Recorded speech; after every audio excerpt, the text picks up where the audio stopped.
with me. We've been studying into TD Jake's book.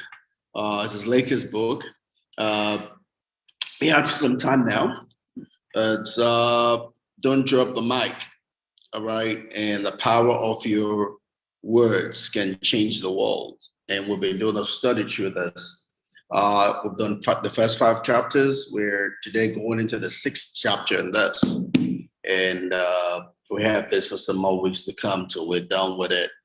So you're welcome. Let's go ahead and read. The title of this chapter is Where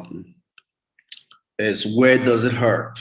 As you communicate, we need to know where it hurts. As though you're talking to some people that are blind, that weren't able to see, and all you're doing is talking to them about food or how to work or how to smell or how to hear.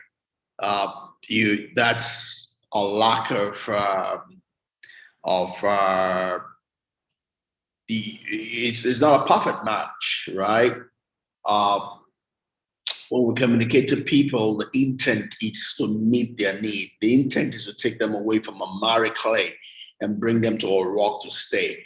The intent is action. The intent is change. The intent is for the better, right? We don't just speak to people for the sake of speaking to people. We don't speak to people to feel good. It's not about our speaking. It's about the impact that it has on the audience that we're speaking to, right? So it's important for us to know in what way we can affect them, right? Otherwise, we're wasting their time or wasting our own time, right?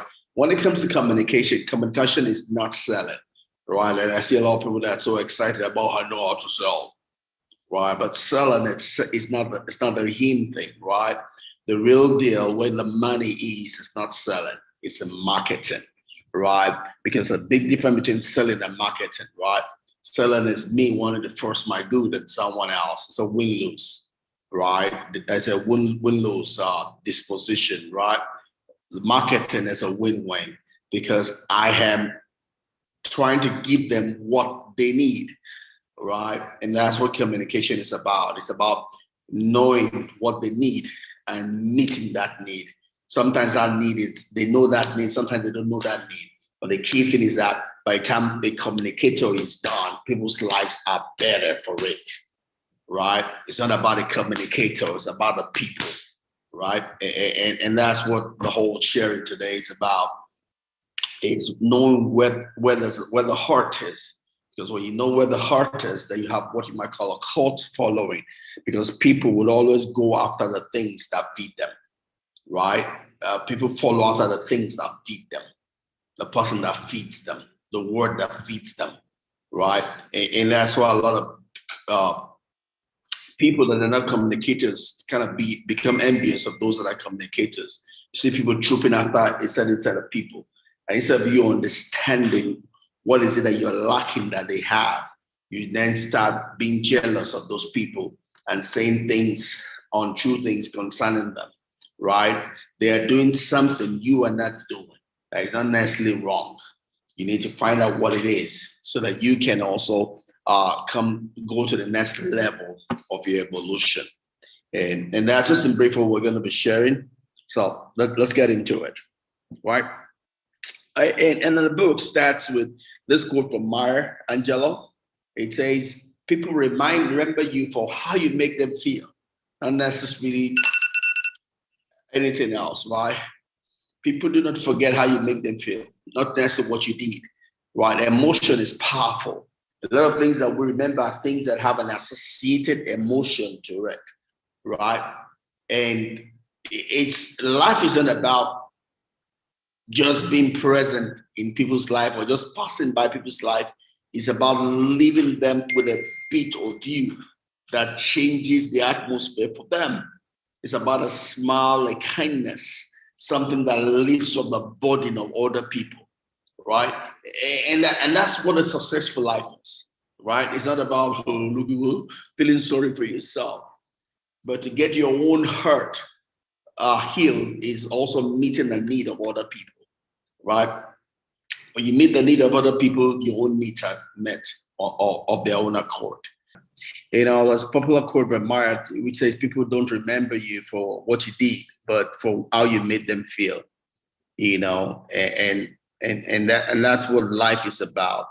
If you're gonna make an impact in people's life, it's leaving that feeling, that special touch in their lives, that thing that takes away, that lifts the burden in their lives, right? And we all tend to remember things that have a special emotion attached to it than things that have no emotions at all to them, you know. And so life is about making the world a better place for other people. Because in doing that, we also make the world a better place for ourselves. All right, I'm going to go on to slide 4 here.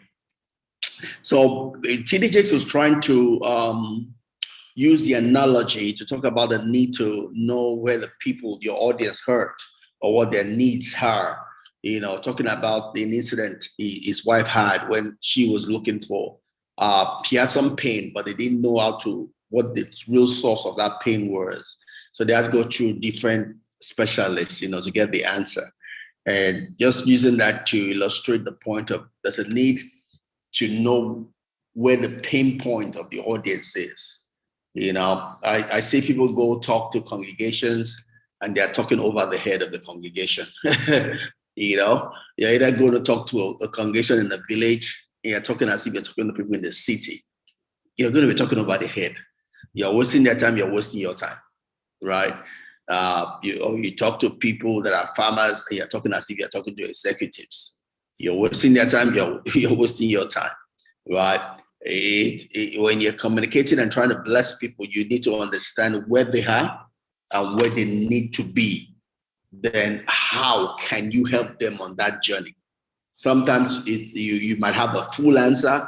Sometimes you might have some of the answer, but whatever it is, play a part in moving them along the path that gives them life, that causes them to evolve to a better version of who God has made them to be, right? If there's no shift, then it was a waste of time, right?